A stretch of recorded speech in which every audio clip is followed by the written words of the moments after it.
ಈ ಮರದ ಕೊಂಬೆ ಕಟ್ಟಾಗಿ 3 ಡೇಸ್ ಆಯಿತು. ಯಾರೋ ಒಬ್ಬರು ಅದನ್ನು ಕೇಳಿಸ್ತಾರೆ ಬಿಡು ಕಂಪ್ಲೇಂಟ್ ಮಾಡಿಬಿಟ್ಟು ಅಂತ ಅಂದ್ಕೊಂಡಿದ್ದೆ. ಬಟ್ ಯಾರೂ ಆ್ಯಕ್ಷನ್ನೇ ತೊಗೊಂಡಿಲ್ಲ. 3 ದಿನದಿಂದನೂ ತುಂಬ ಜನ ಅದ್ರ ಕೆಳಗಡೆನೇ ಓಡಾಡ್ತಿದ್ದಾರೆ, ನನ್ನನ್ನು ಸೇರಿಸಿ. ಯಾರ ಮೇಲಾದರೂ ಬಿದ್ದರೆ ಅದು ತುಂಬ ದೊಡ್ಡ ಪ್ರಾಬ್ಲಮ್ ಕ್ರಿಯೇಟ್ ಆಗುತ್ತೆ. ಈ ಥರ ಸಿಚುವೇಷನಲ್ಲಿ ಏನು ಮಾಡಬೇಕಂದ್ರೆ, ನಾವು BBMP ಹೆಲ್ಪ್ಲೈನ್ ನಂಬರ್ 1533ಗೆ ಕಾಲ್ ಮಾಡಿ ಕಂಪ್ಲೇಂಟ್ ರಿಜಿಸ್ಟರ್ ಮಾಡಿದ್ರೆ ಅವರು ಆ ಕಂಪ್ಲೇಂಟ್ಗೆ ಸಂಬಂಧಪಟ್ಟಿರೋ ಡಿಪಾರ್ಟ್ಮೆಂಟ್ಗೆ ಮಾಹಿತಿನ ಮುಟ್ಟಿಸ್ಬಿಟ್ಟು ಆದಷ್ಟು ಬೇಗ ಆ ಪ್ರಾಬ್ಲಮ್ನ ಸಾಲ್ವ್ ಮಾಡಿಸ್ತಾರೆ.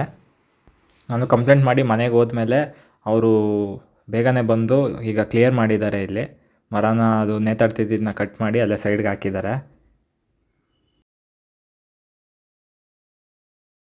ನೀವು ಇದೇ ರೀತಿ ರೋಡಲ್ಲಿ ಹೋಗ್ಬೇಕಾದ್ರೆ ಯಾವ್ದಾದ್ರು ಮರದ ಕೊಂಬೆ ಈ ಥರ ರೋಡಲ್ಲಿ ನೇತಾಡ್ತಿದ್ರೆ ಅದನ್ನು ಪ್ಲೀಸ್ BBMPಗೆ ನೀವು ಫೋನ್ ಮಾಡಿ ಕಂಪ್ಲೇಂಟ್ ಮಾಡಿದ್ರೆ ಸಾಕು. ಈ ಲೊಕೇಶನ್ನು ಆ ಮರದ್ದು ಕೊಂಬೆ ನೇತಾಡ್ತಿರೋದು ಅವ್ರಿಗೆ ಫೋಟೋ ಕಳಿಸಿದ್ರೆ ಸಾಕು. ಅವರು ಆದಷ್ಟು ಬೇಗ, ಈಗ ನೋಡಿ ನಾನು ಬೆಳಗ್ಗೆ ಮಾಡಿದೆ, ವಿತಿನ್ 2 hours ಅದನ್ನು ಕ್ಲಿಯರ್ ಮಾಡಿಬಿಟ್ಟಿದ್ದಾರೆ.